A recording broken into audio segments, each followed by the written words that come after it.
Thank you, Jan, for that very kind introduction, and thank you to Carnegie for organizing this morning's session.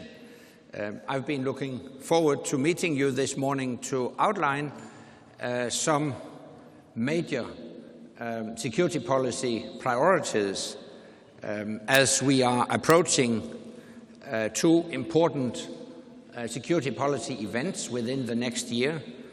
An EU summit on defense and security in December and a NATO summit next year. Ladies and gentlemen, we live in a world in transition. And transition often leads to turmoil and turbulence. In such times, we need something strong, stable, secure. And for 28 nations in Europe and North America, that pillar of strength is NATO.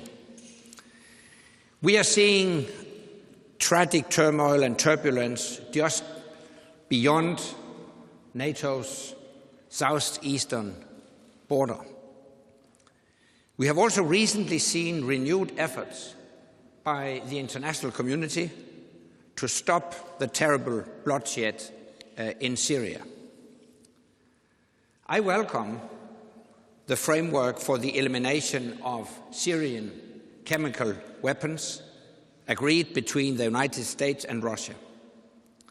The next step should be an expeditious agreement of a United Nations Security Council resolution to ensure effective implementation. The swift, secure, and verifiable elimination of Syria's substantial stocks of chemical weapons is key. It is clear that what happened around Damascus on the 21st of August is a war crime. And it is clear that the international community has a duty to hold those responsible to account. NATO remains vigilant. We continue to keep the situation in Syria under close review, and we continue to protect the alliance's southeastern border. While the ultimate solution to the Syrian crisis can only be political, I have no doubt that the recent agreement could not have been reached without a credible military option. And this demonstrates once again that we need strong defense capabilities to support strong diplomatic efforts and make them effective. And this brings me to the theme of my speech, NATO's future. Of course, every crisis around the world is different. And NATO cannot be the response for every crisis. But I do believe that NATO is a foundation on which any ally or group of allies can build their response to any crisis. Our political consultations, our common standards and procedures, our military command and control structures, and our common experiences in combat and in peacekeeping on 3 continents, all these make NATO unique. They mean that allied nations stand ready to act, and that when they act, they can be more effective.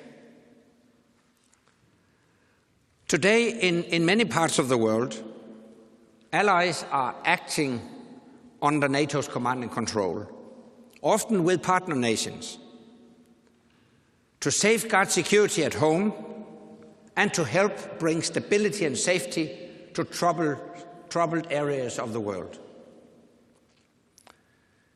In Afghanistan and Kosovo, in the Mediterranean, and off the Horn of Africa, over the Baltic states and near Turkey's border.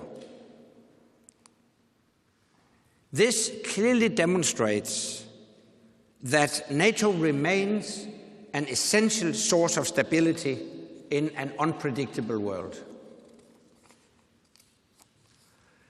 Together, the allies form a unique community of values committed to individual liberty, democracy, human rights, and the rule of law. The world will change, the threats will change, but our values never will. So we must always ensure that we have the military capabilities to protect those values and the political will to do so. We have a strong base on which to build. At the Lisbon Summit in 2010, we approved NATO's new strategic concept.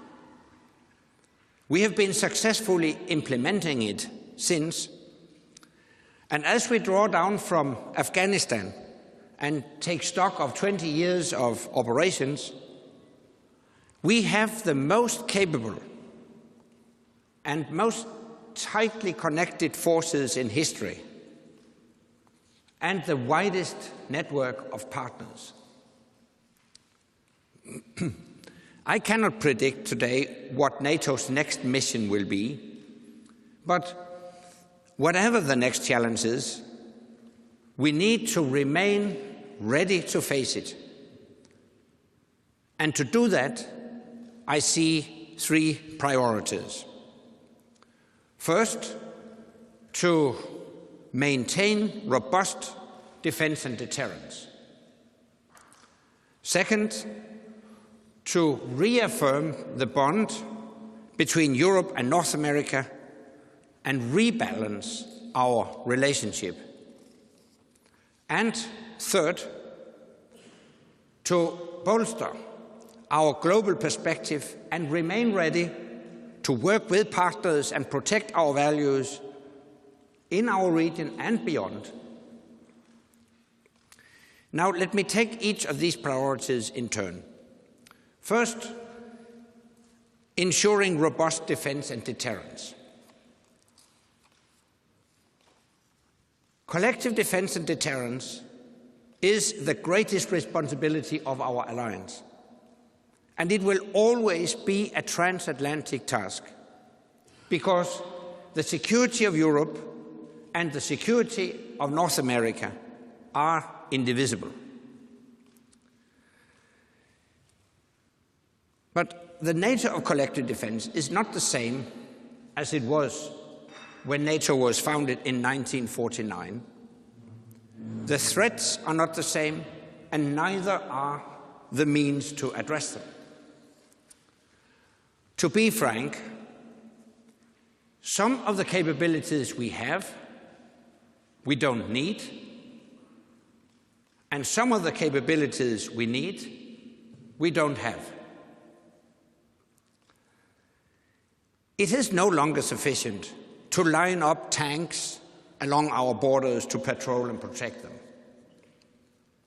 Today's threats and tomorrow's often come from the other side of the world, even from cyberspace, and they come in many forms and guises. To stop terrorism hitting us at home, we must be ready to address it at its source. That's why allies deployed troops to Afghanistan. Leading the largest coalition in modern history, NATO has now denied a safe haven for international terrorists there. And in doing so, we have improved our own security at home. I believe this is modern collective defense. The missile threat is another example. Over 30 countries around the world have or are developing missile technology. Some of Europe's cities are well within range, and against real threats, we need real defenses. That's why NATO is building a missile defense system to protect European populations and territory.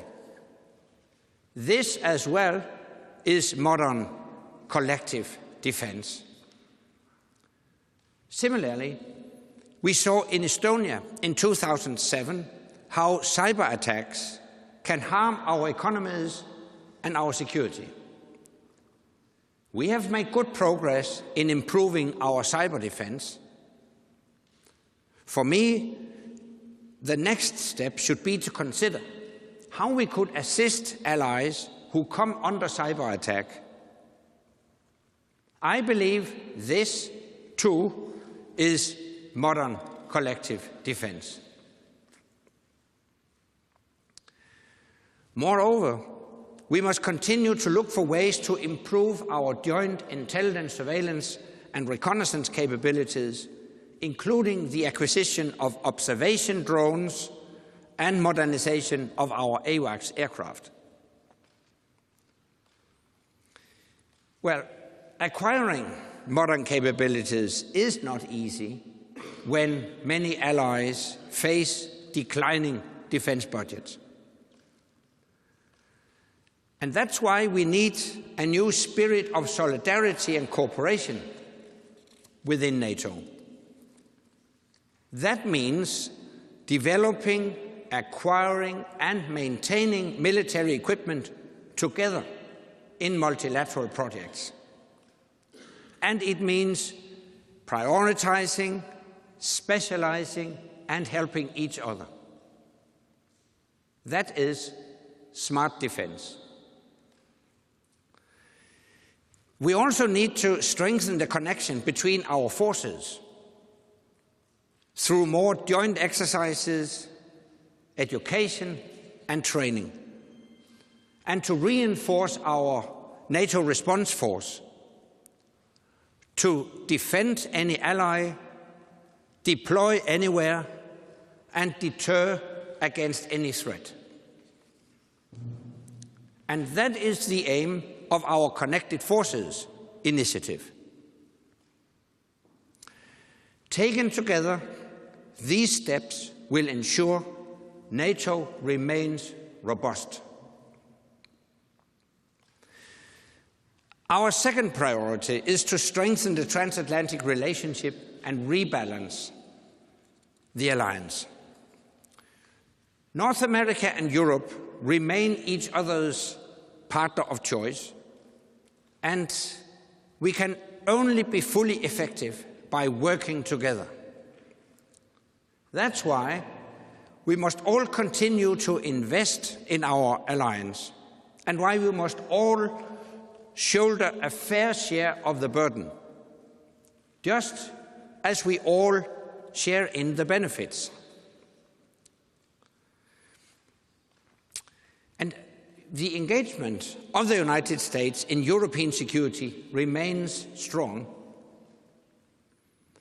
and it is keeping up with the security challenges. A few years ago, the last American nuclear submarines left Sardinia.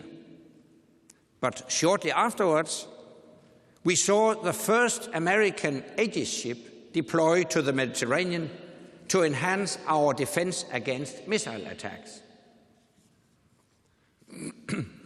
Earlier this year, the last American tank left Germany. But next month, the first American brigade combat team will deploy to Europe as part of the NATO response force during exercise Steadfast Jazz in the Baltic region. In May, we saw the last anti-tank aircraft fly out of Germany. But in June, the first American vertical lift transport aircraft deployed to the United Kingdom to enhance special operation forces. These are all signs of North America's continuing commitment to modern transatlantic security. And Europeans are also making important contributions. For instance, by deploying forces on NATO operations in Afghanistan, in Kosovo, the Mediterranean, and the Indian Ocean. But I do believe that European nations can and should do more to match America's commitment. Because a strong NATO needs a strong Europe. A strong Europe with strong capabilities, strong defense industries, and a strong political commitment. I would like to see European allies playing their part to acquire more drones to improve surveillance, more large transport and air-to-air refueling aircraft to enhance their ability to deploy on operations, and more upgraded radars on their ships so they can be integrated into our NATO missile defense. And to deliver a strong Europe, we also need a strong European defense industrial basis. So far, the European defense industry remains too national and too fragmented. This is why I welcome the European Commission's proposals to enhance the industry's efficiency and competitiveness, and to help it to fund research and develop new military technologies.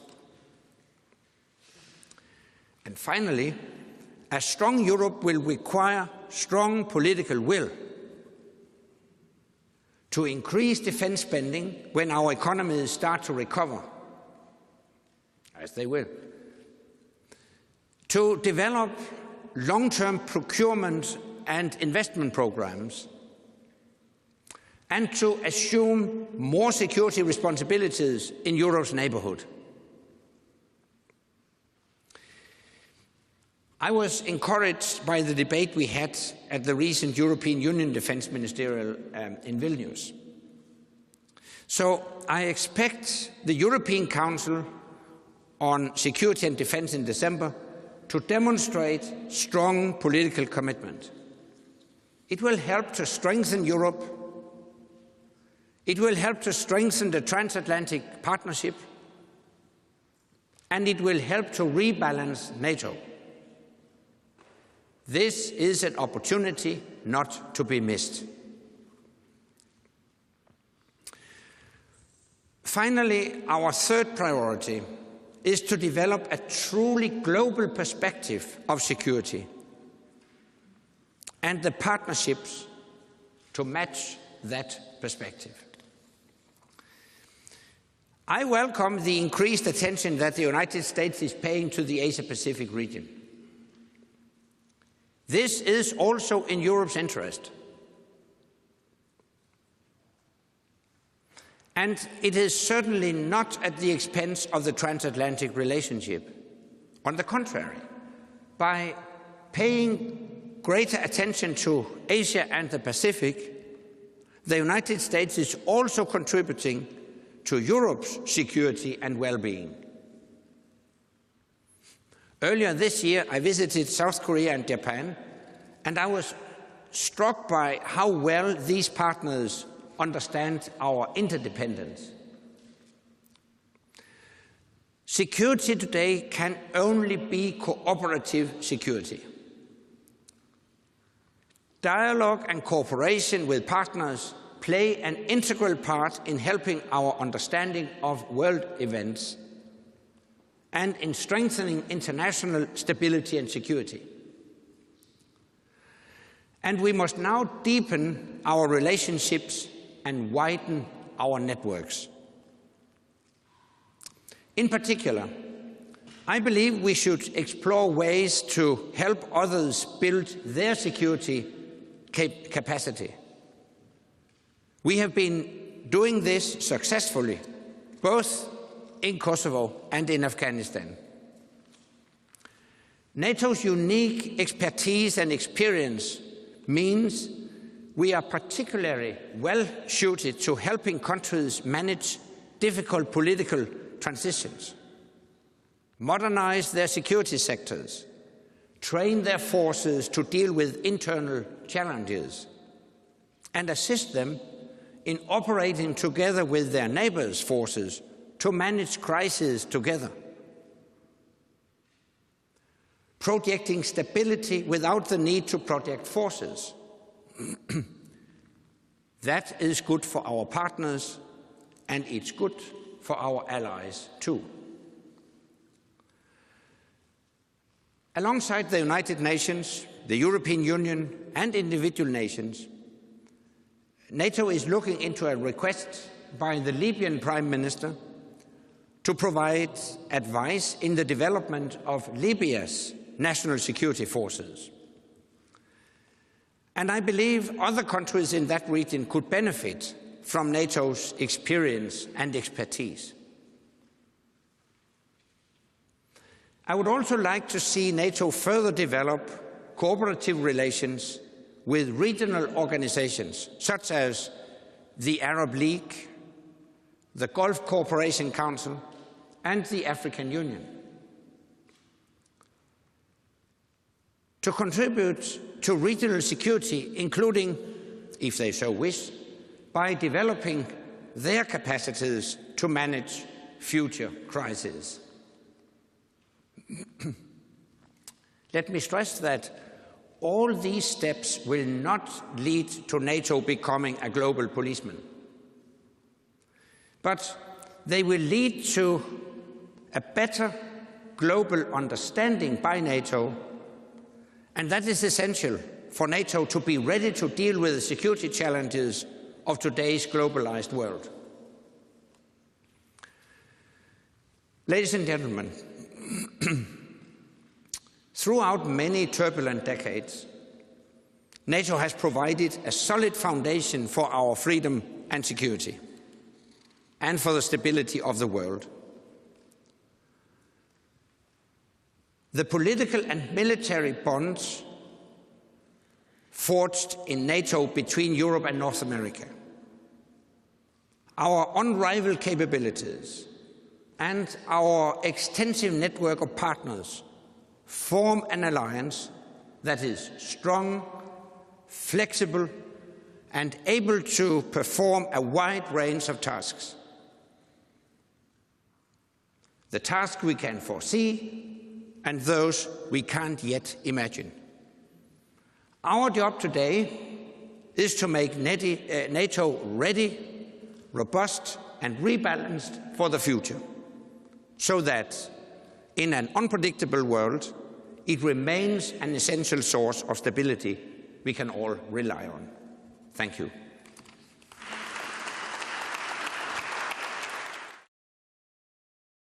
Thank you very much, Secretary General, for a very broad and wide canvas, and for indeed suggesting a few answers for the future of NATO. Now, I would like to ask you in the audience to get your questions ready, and before I take them, let me ask you two questions myself. One on Libya, because you started, on Syria, because you started with Syria, and the second one on the future of NATO. We have just learned in the Syria case, and you mentioned it in your speech, that it's the credible threat of force that brings movement into a diplomatic situation.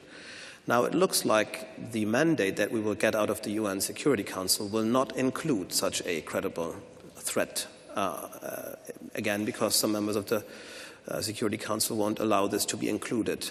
Now, what is the disarmament mandate for Syria worth without such a robust mandate? Is it worth anything? First of all, let us focus on the good news. And the good news is that for the first time during this terrible crisis, the US and Russia have reached an agreement that now forms a framework for the elimination of chemical weapons in Syria. That is a huge step forward. It remains to be seen exactly how the UN Security Council resolution will look. But I think it's essential for keeping momentum in the diplomatic and political process that the military option is still on the table. And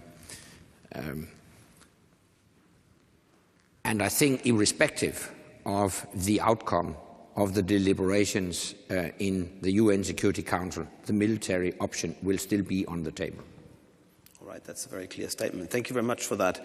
Now, on the future of NATO, in your speech, you mentioned political will, political commitment quite a lot, a number of times, and that you want more political commitment on the European side, and that we need to develop and strengthen our own political will to be robust and rebalanced and ready.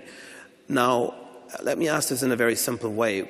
Where do you see that primary source of political will in Europe to generate the political? Where is it coming from? Europeans don't feel particularly threatened. They don't feel particularly affected by the US pivot, if there is such a thing. Where are the sources of political will that you can identify that will get us where you want to get us? Again, let me start with the good news. We saw in 2011 the Europeans step up to the plate and take on responsibility in Libya. After the adoption of an historic UN Security Council resolution to protect the Libyan population against attacks from its own government, the Europeans actually took the lead of the Libya operation. Having said that, we all know that it couldn't have been carried out successfully without significant support from and input from the Americans. But for the first time, the Europeans delivered the majority of assets for such an operation. So it's an example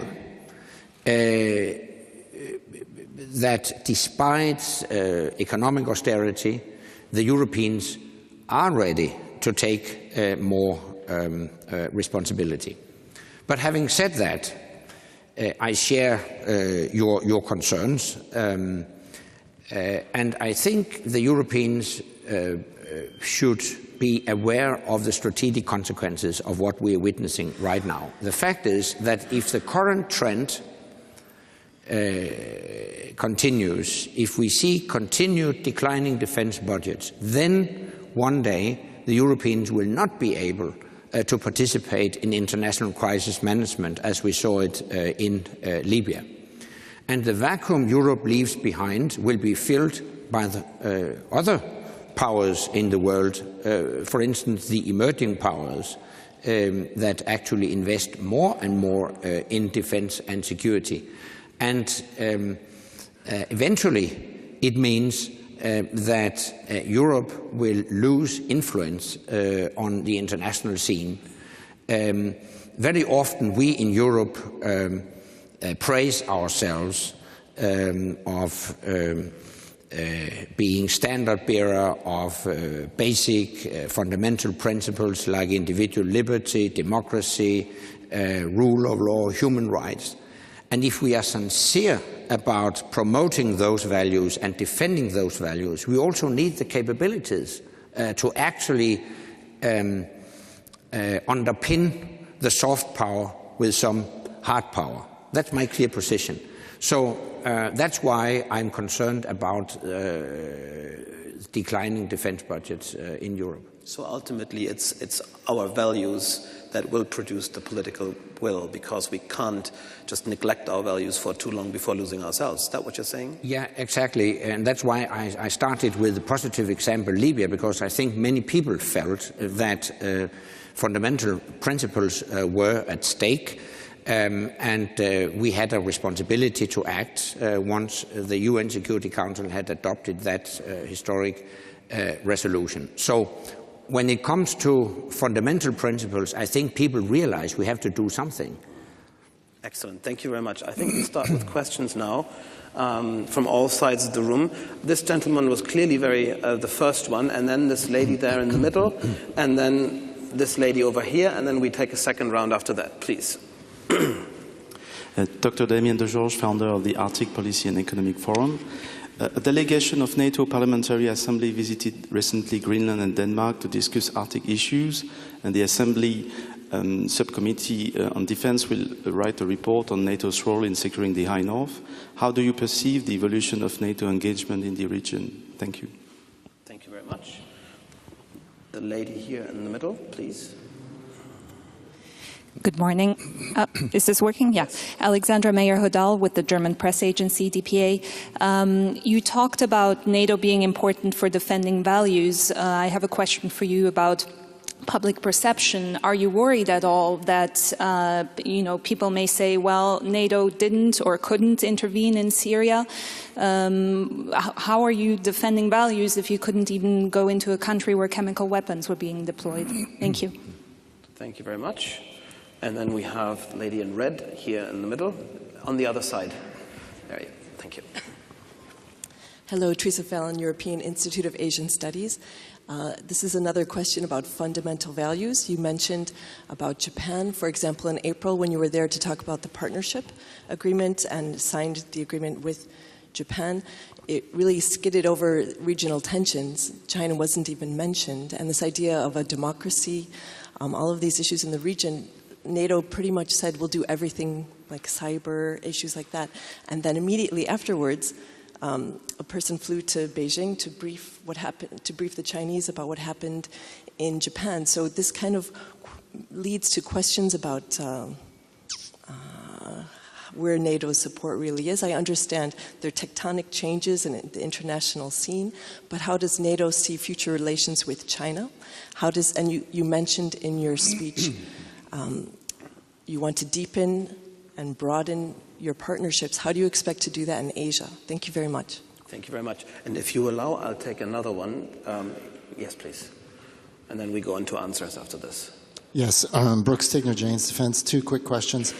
Russia and Damascus say they have proof that the rebels carried out the chemical attack in August, and it wouldn't be the first time that rebels in a conflict have killed their own people for propaganda purposes, as we've seen countless times in Afghanistan. So how open are you to the idea that the rebels may have done this? And second, on cyber defense, how do you expect to boost NATO's cyber defense capabilities to provide assistance to an individual ally that might come under attack when the NAC, the North Atlantic Council, is opposed to using common funding to do this? Thank you. Thank you very much. That's a wide array. NATO in the Arctic, the inability or ability of NATO to do something in Syria. Then the question is, did the rebels actually commit or did they launch the attack that we are talking about? Cyber defense, and then Japanese-China relations. Yes, yes, indeed. Thank you very much. First, on the High North, clearly climate change and melting ice in the north will, of course, have strategic implications. I mean, when new sea routes are opened, when we get easier access to resources in that part of the world, there will potentially, of course, also be a risk of more tensions. However, I do believe that countries in that region will do all they can to address these challenges peacefully and through negotiations. Among other bodies, they do have the Arctic Council as a framework for such peaceful resolutions of different problems, questions and challenges. But as regards NATO, I can assure you that we have no intention to increase our presence in the High North or to militarize the High North. But on the other hand, we have several allies, neighboring or even parts of their territories situated in what we call the High North. And obviously our allies would expect NATO to execute a collective defense in all parts of NATO territory, including territory in the High North. So I don't see any difference between NATO territory in the High North and NATO territory elsewhere. Our collective defense covers all NATO territory. Now, on Syria, I made the strong point that the credible threat of using military force facilitated the diplomatic and political process that eventually led to the American-Russian agreement in Geneva on elimination of Syrian chemical weapons. But don't make any mistake. When it comes to the long-term solution to the conflict in Syria, there is no military solution. We need a political settlement. And that's basically also why there is no call on NATO to intervene in Syria. But very often I get this question. People ask me, you conducted a very successful operation in Libya, so why couldn't you do the same in Syria? But let me remind you that Libya and Syria are two very different cases.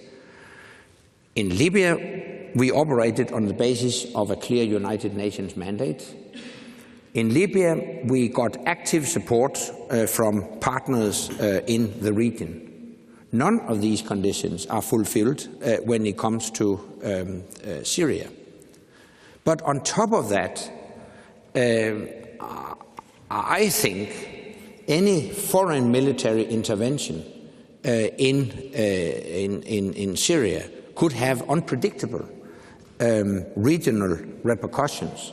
And this is a reason why we need a political solution to the conflict in Syria.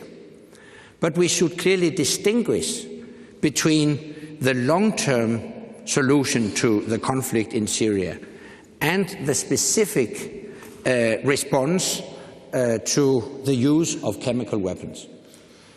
The use of chemical weapons is a crime. It is a violation of international law, and that's why it needs a firm international response to prevent such attacks from happening again. That's why, right from the outset, I have been in favor of a firm military response. And that threat of using military force has now facilitated a political and diplomatic process that can lead to the elimination of chemical weapons in Syria. And that is, of course, a desirable outcome of this. So this is the reason why each and every case must be judged based on the specific circumstances. And there is no military response to all problems in the world. So that's why Libya and Syria are two different situations. Now, on China and Asia. First on China. You pointed to one very specific thing, namely that NATO actually has a dialogue with China. Yes, we do. Occasionally, we have an exchange of views, and I don't think that is in contradiction with our desire to defend and protect basic democratic values, very often you will have to engage in a dialogue with counterparts that don't necessarily share your worldview. And I do believe that we have an interest in a dialogue with China. Let me remind you that NATO operates on the basis of United Nations mandates in Afghanistan, in Kosovo, counter-piracy, you mentioned it. All our operations are based on United Nations mandates. With 4 out of the 5 permanent members of the Security Council, we do have special relations. 3 of them are, of course, allies, the US, UK, France. And with the 4th, Russia, we have a special partnership within the NATO-Russia Council. But with the 5th, China, we don't have a structured dialogue. And I think we have an interest in a dialogue with China, taking into account that we adhere to the fundamental principles of the UN Charter. So that's why we have a dialogue with China. But at the same time, we have developed and we are developing closer ties with what I would call like-minded partners in the Asia-Pacific region. We have signed an agreement with Australia. We have signed agreements with Japan. I was the very first NATO Secretary General to visit South Korea some months ago. We have these partnerships with what we call partners across the globe because they contribute in a valuable way to our operations and because we believe that in today's world we need partnerships to accomplish our security missions.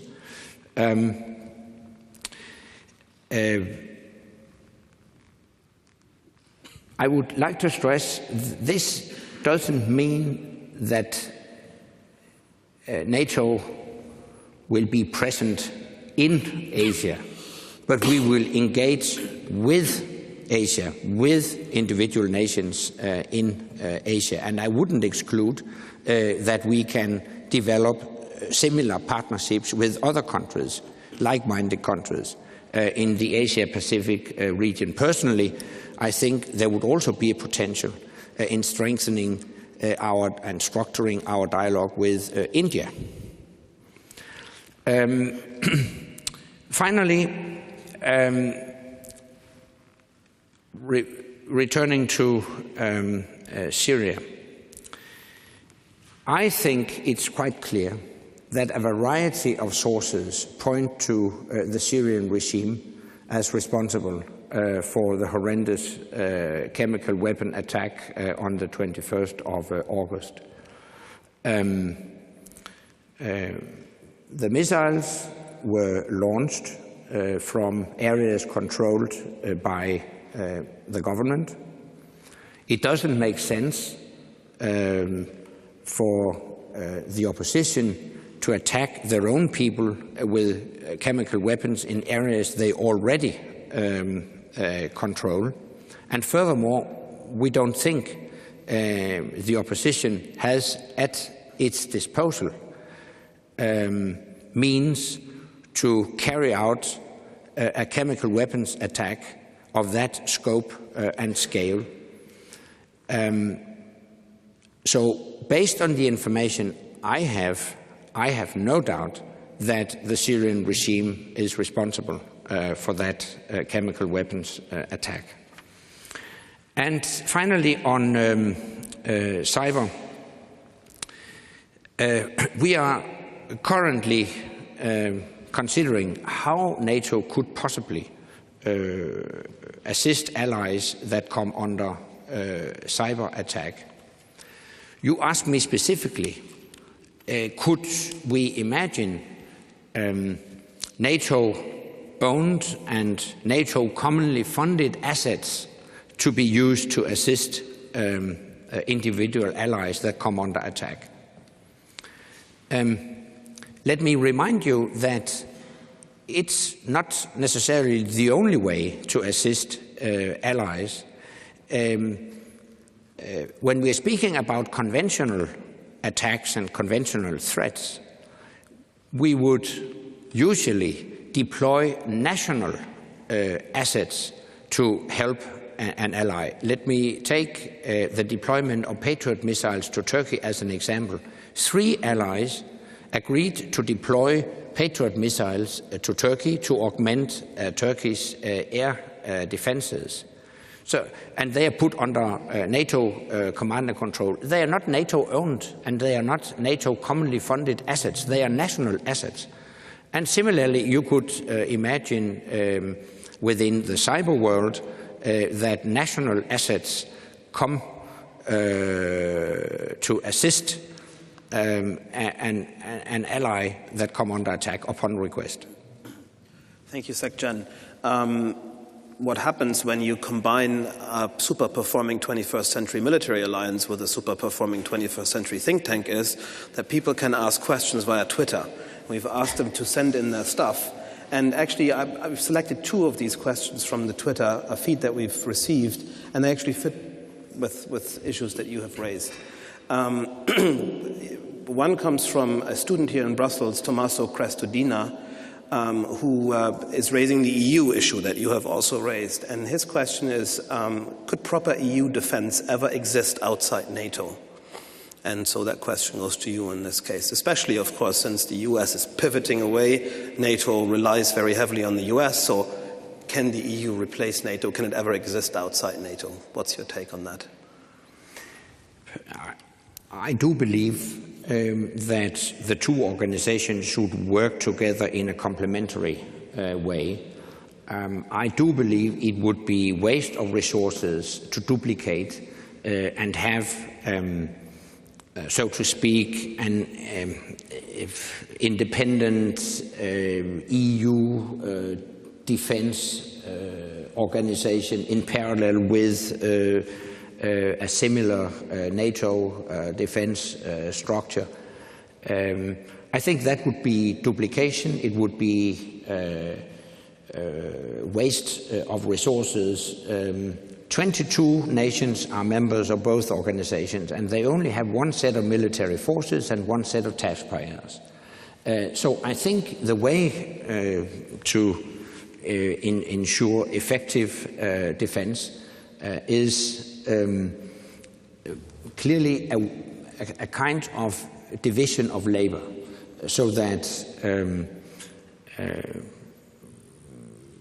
within the EU Common Defence and Security Policy, you could initiate specific operations where EU countries, possibly assisted by partners, conduct operations as they do already in Africa, in Bosnia as another example, and NATO will conduct operations in other theaters. In some theaters, we will operate alongside each other, as we do in Afghanistan. There is an EU police mission, and of course ISAF. In Kosovo, we have KFOR, we have EU legs. So there is a variety of cooperation patterns.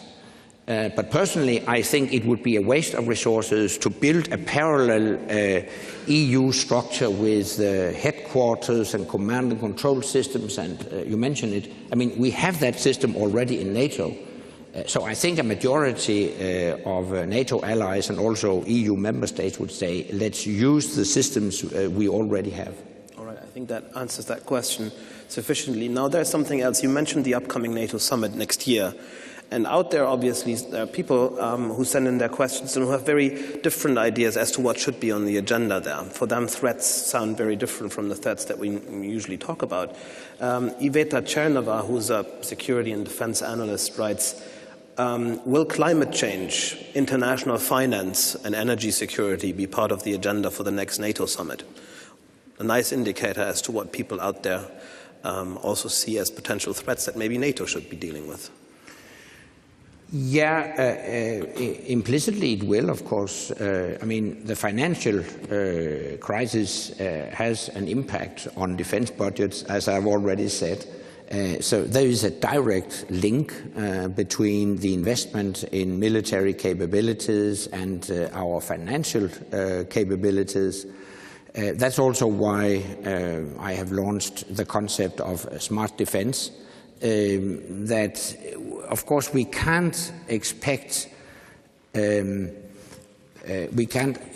a lot more money for defense in the near future. So we have to make the most out of what we do have.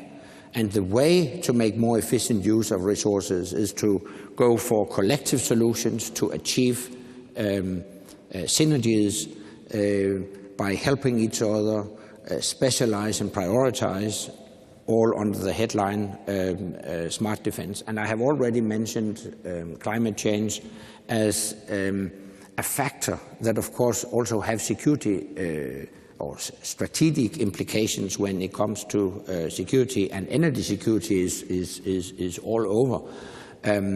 So these issues will not be put on the agenda as specific items on the agenda, but implicitly they will, of course, have an impact on our deliberations. All right. Thank you very much. Let me add another one, very quick one from myself. You mentioned the NATO response force in your speech. Now, most of us looking at NATO and looking at European defense think that, of course, this is one relatively big disappointment, and that it has never really, functioned and worked the way that we envisioned it to work. Do you think that this NRF tool that we've given ourselves can ever amount to something? Indeed, it will be revitalized. It was invented some years ago, and you're right. So far, it hasn't played a strong role. But there is one specific reason why the NATO response force hasn't been prominently placed in the eyes of the public.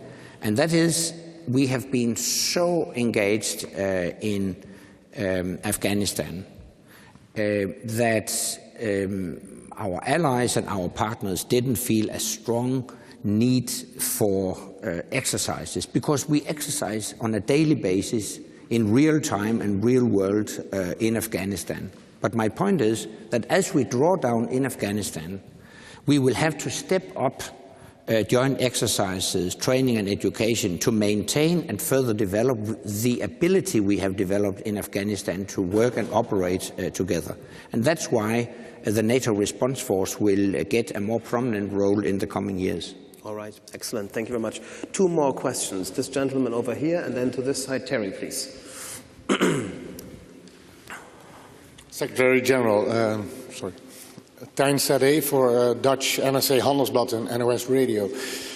You mentioned the need to invest more by European members to share the burden. You probably have heard about the Dutch government decided to invest in 37 new joint strike fighters. You've heard about that, or? Yeah. An enormous burden, 4.5 billion euros. Apparently, the Dutch government is willing to take that burden. My question to you is, what kind of coordination is there in Europe with sharing this burden? Is the Netherlands the only country investing so much? Are there other countries that have a more cheap, free ride? Could you comment on that? All right, excellent. And then on this side here, I think we'll probably add another question, but Terry goes next. Thank you, Jan. Hello, Mr. Secretary General. You say that you believe the Syrian regime was responsible, and you also say that you believe anyone who uses chemical weapons should be held accountable.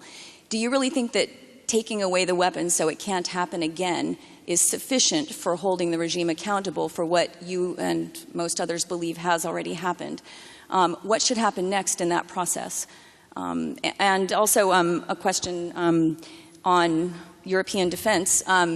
Yesterday we heard at JFC Brunsum that allies and partners are operating nearly seamlessly now, and that Steadfast Jazz will simply reinforce that. But if what has happened in Afghanistan and also the Libyan operation pointed out very specific shortfalls in European spending, if these very specific exercises haven't convinced the Europeans they need to spend more on their capabilities, what do you expect will do it? Thanks. All right, excellent. And then this gentleman at the aisle there, that's the final question we're going to take. Nawab Khan from the Kuwait News Agency, Kuna. Mr. Secretary General, do you think there should be a time limit set for the finding and destruction of the chemical weapons in Syria? I ask because Mr. Bashar al-Assad today in a TV interview said it will take 1 year and cost $1 billion, and this should be paid by the US. And my second question is on your proposal to boost regional cooperation with organizations like the Gulf Cooperation and the Arab League. Have you any concrete proposals on this? Thank you. Thank you very much. Again, a number of Syria questions, but also the coordination on defense burdens, the shortfall in exercises that became obvious, and the time limit for the removal of these chemical weapons in Syria. Yeah. First, on holding those responsible accountable. Basically, of course, or eventually, I would say, it is also a question of international law and using the international legal system in that respect. There is no doubt that chemical weapons have been used. There is no doubt that the use of chemical weapons is a crime, a violation of international law, and I think it should be dealt with within an international legal system. While I still do believe that the threat of taking military action has facilitated a diplomatic and political process, and that options should still be on the table to maintain a momentum in that diplomatic and political process. Now, on timelines, I think we have seen quite ambitious timelines outlined in the framework agreement that was agreed between the Americans and the Russians in Geneva. And I think we should stick to the timelines that have been agreed between the two parties.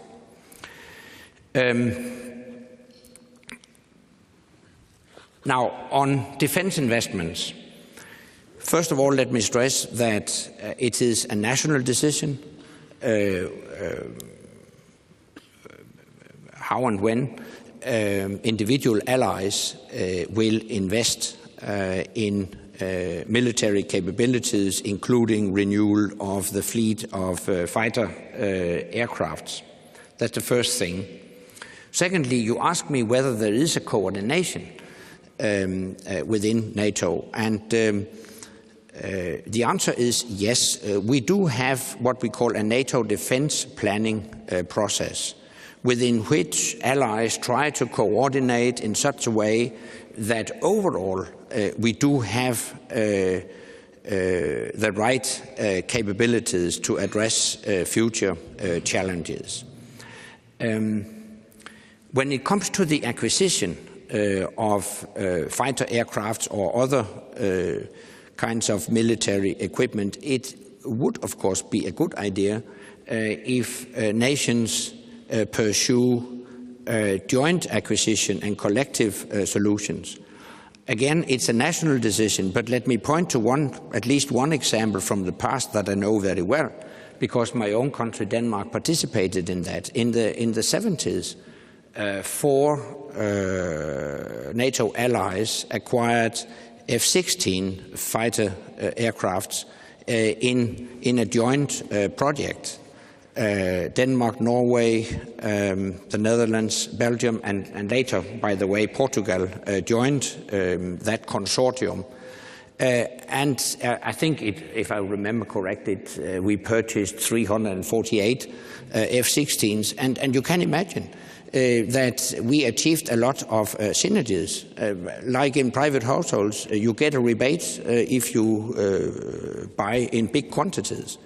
So obviously there is good economies in pursuing such joint acquisition of expensive military equipment. And it's not only about acquisition, but because afterwards we also joined efforts when it came to maintenance, training, education, and on a couple of occasions also deployment of these F-16s. So there is a lot of synergies to achieve through joint acquisition of, for instance, fighter aircraft. But having said all that, it's a national decision. Now,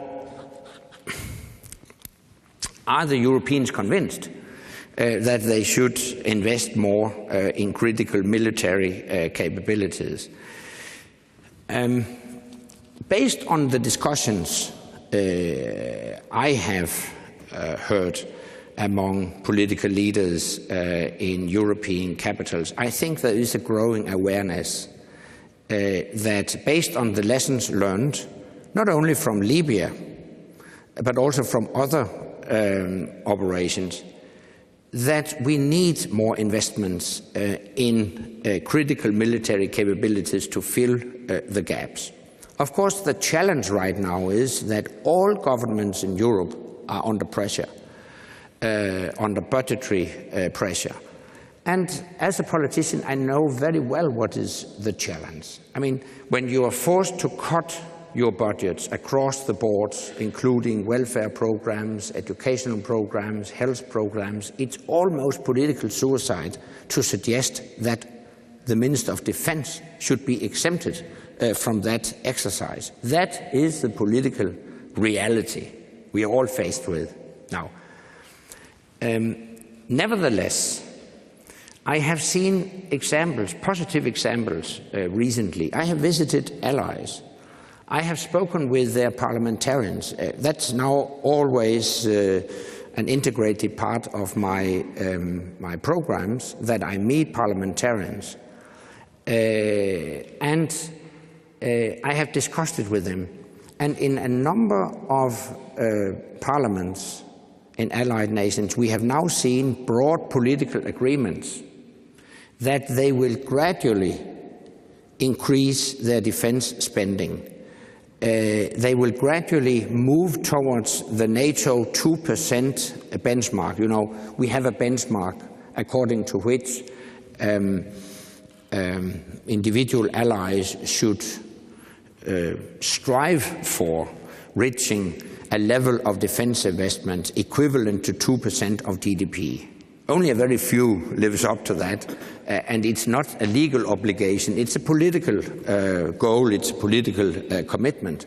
But the good news is that I have now seen a number of examples that in parliaments a broad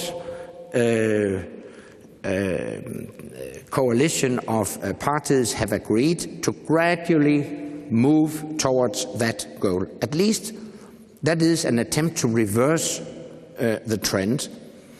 And let me mention one example which is outstanding, I think.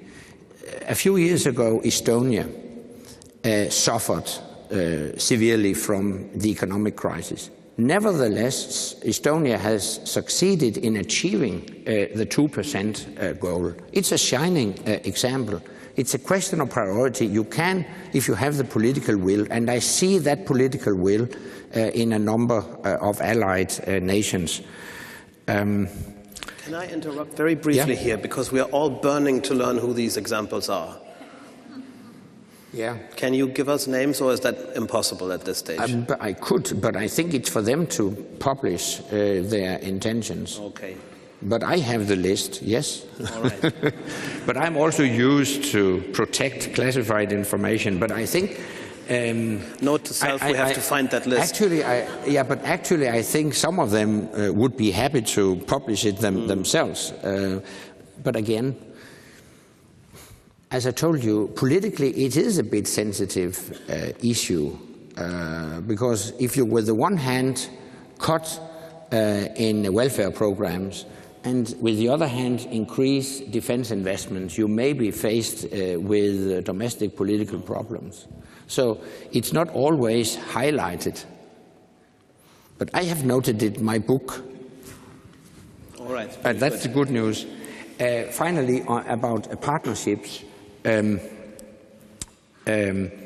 we have some ideas.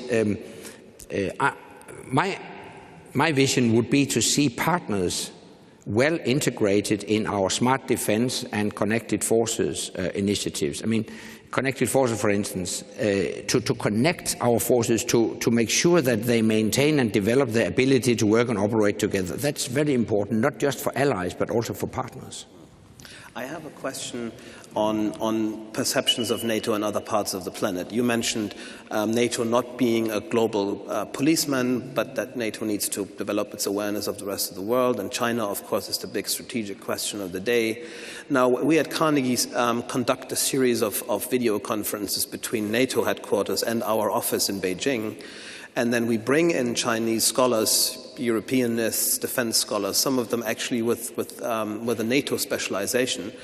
And they know a lot about NATO. They know about documents and questions and political issues of the day. And then you have these wonderful discussions. And then something strange happens in these discussions.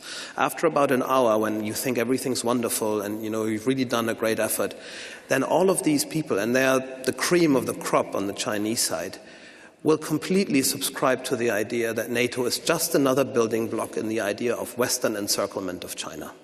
We're out there to get them. It's a big conspiracy, and NATO is one element in this. And they believe that. I mean, you press them on this, you think, you want to pull your hair out after that nice discussion, and then you get that kind of message. What's your message for these people? That's, first of all, that it demonstrates the need for dialogue and exchange of views so that misperceptions can be avoided. And that's, of course, a very important part of our dialogue with the Chinese. And secondly, it is my clear view that in today's world, we need to strengthen what we call cooperative security. We want a China that plays a constructive role in upholding international peace and security. We have the same goal.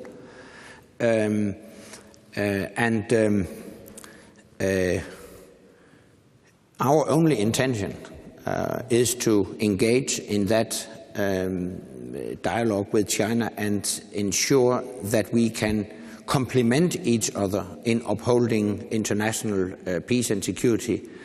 And finally, I think it's also important to tell the Chinese that in a number of areas we do have common security interests. One issue, of course, is maritime security, particularly when it comes to counter piracy. Also, the Chinese are very much dependent on global trade, free sea lanes, and actually we cooperate with the Chinese when it comes to counter piracy. Very good. I think we take another round of questions, so I'm waiting for your hands. There's the lady here. No, it's not a lady. This is a gentleman. I'm sorry. Then there's somebody all the way in the back, and then we have Ambassador Pirini, and then we'll see where we are with this. And I'm might want to take another one. So it's this gentleman here first. Thank you. Good morning, Secretary General. How do you want to stabilize a region as large as Northern Africa and the Sahara region, where the Al-Qaeda in the Islamic Maghreb seems to be getting stronger and find places to hide, and illicit arms are spreading? Is the support of non-democratic governments like Morocco an answer for this? Thank you very much. And then there's another question all the way in the back. Yes, please. Yeah, good morning, first of all. 3 days ago, the Turkish Air Force shot down a Syrian helicopter at the border after the helicopter violated the Turkish airspace. I just wonder how do NATO evaluate this action taken from Turkey? All right, another one. And Ambassador Pirini, all the way here in the front, had another question. Yeah, Secretary General, about 9 hours ago, NBC released an interview of the Iranian president. Mr. Rouhani said, "We never pursued or sought a nuclear weapon, we'll never do so." What's your comment on this? All right, and I think this leaves us space for another question. I saw a few arms up there. I think this gentleman on the side there, yes. Thank you. Good morning. My name is Vincent Hébin. I'm representing the United Nations Office for the Coordination of Humanitarian Affairs in Brussels. I have a question on Afghanistan. We are increasingly concerned that the security situation is deteriorating in many parts of the country, that we have more and more casualties among women and children in particular due to explosive remnants of war and exploded ordnance.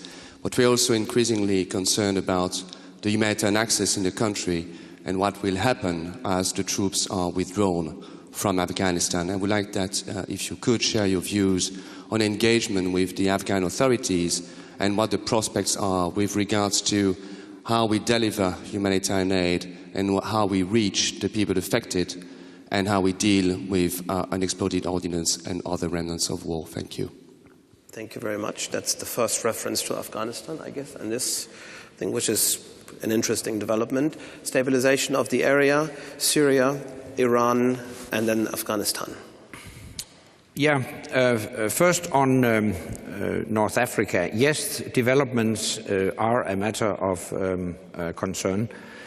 As I indicated in my introduction this morning, I think one possible way forward when we are speaking about NATO is to develop within NATO a capacity to help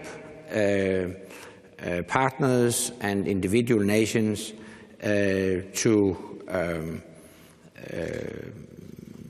develop their own capacity to deal with security challenges. I mentioned Libya as an example, and obviously the security situation in Libya is a matter of concern, and the Libyan authorities have requested our assistance to develop their security sector. We have right now an expert team in Libya to explore the possibilities further, and I think that's one way in which we can contribute to stabilizing the situation in North Africa, that we can help individual nations in the region to develop and strengthen their own security sector. On the helicopter incident, the Turks have informed NATO about that incident, and according to that piece of information, the helicopter had violated Turkish airspace, and that's why the Turkish authorities reacted as they did, and I have no reason to doubt the information we have received from Turkey. On Iran, I have been very encouraged by recent statements and indications from the new Iranian leadership, notably, of course, the president. I hope it will open possibility for a political and diplomatic solution to the dispute on the Iranian nuclear program. I think it's also in Iran's self-interest to engage constructively with the international community, and if what we have seen from the new Iranian president is an indication of a desire to engage in a more positive way with the international community, I could only welcome it. On Afghanistan,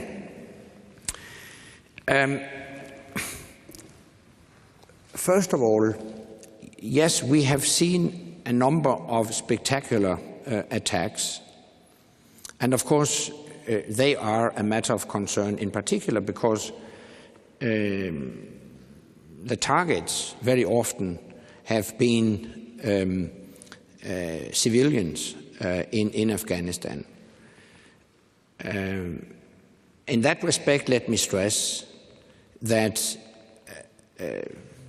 numerous United Nations reports show that the Taliban and other enemies of Afghanistan are responsible for a huge majority of civilian casualties and fatalities in Afghanistan. We have really done a lot to minimize civilian casualties caused by our actions in Afghanistan.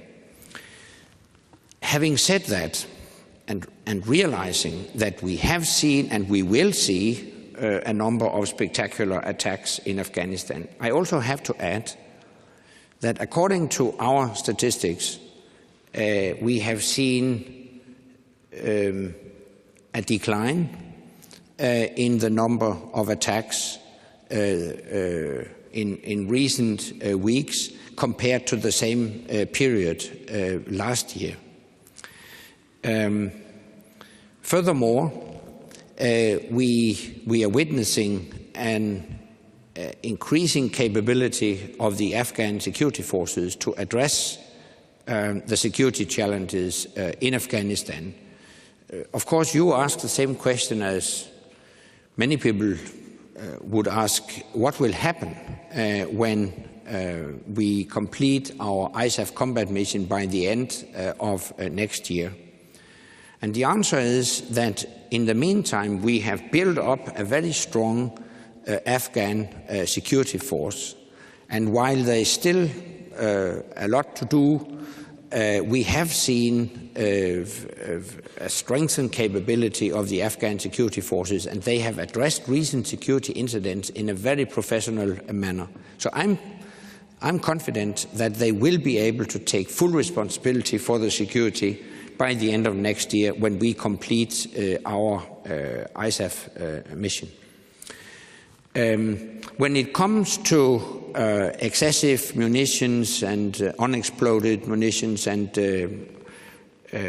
remnants, etc., I think that's one of the issues we should address within our future partnership framework. It's our intention, if the Afghans agree, to engage in a long-term partnership with Afghanistan, similar to other partnerships we have developed during recent years. And within those partnerships, we are also able to assist individual nations with demolition of excessive munitions, remnants, etc. So that's at least one possibility, that we can engage in a cooperation with the Afghan authorities in that respect. We all understand that you are a professional optimist on Afghanistan, obviously.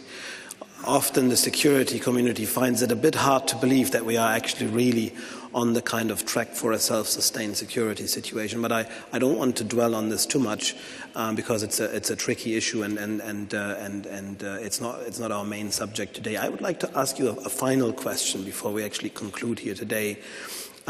You're from Denmark, obviously, but you've also visited, as the first NATO Secretary General, Ireland.